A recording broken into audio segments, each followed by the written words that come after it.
The United Nations Environment Programme, UNEP, is hopeful that the visit by Pope Francis to its headquarters in Nairobi will speak to the urgency of the need for a binding climate deal when world leaders meet in Paris next month.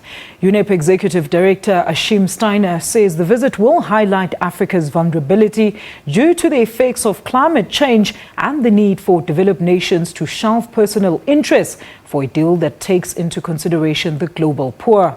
The Pontiff arrives in Kenya on Wednesday next week. Sarah Kimani has more.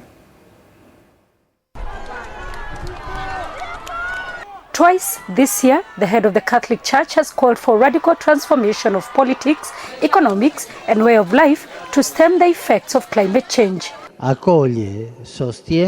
Pope Francis has pointed out that the most vulnerable people are the world's poorest.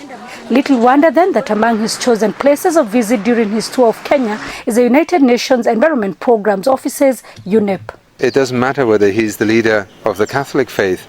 He's actually a person who triggers and touches on something that I think every human being can relate to. I think it is, first of all, important that Pope Francis is in Africa, that he's coming to Kenya, that he's speaking to the world and to Africa about the implications of these things that we call climate change, environmental change, to the lives of people on this continent. The United Nations estimates that out of Africa's population of 1 billion, between 75 to 250 million people are at risk of facing food shortages due to prolonged droughts.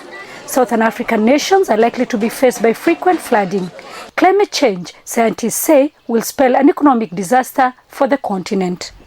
During his visit to Kenya at the UNEP headquarters here in Nairobi, Pope Francis will be presented with the challenges that the African continent faces because of climate change. However, he will also hear of the immense opportunities that have been presented because of global warming as the continent seeks to adapt.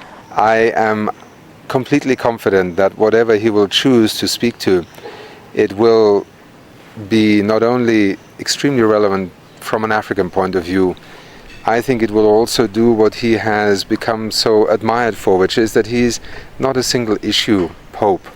He combines an understanding of science, of the relationship between people and nature, with the social condition, with the state of our human family here in the 21st century. Pope Francis speaks about the globalization of indifference. His visit to the seat of UNEP comes ahead of talks on climate in Paris, a chance to remind world leaders of the need to reach a deal come next month. Sarah Kimani, SABC News, Nairobi,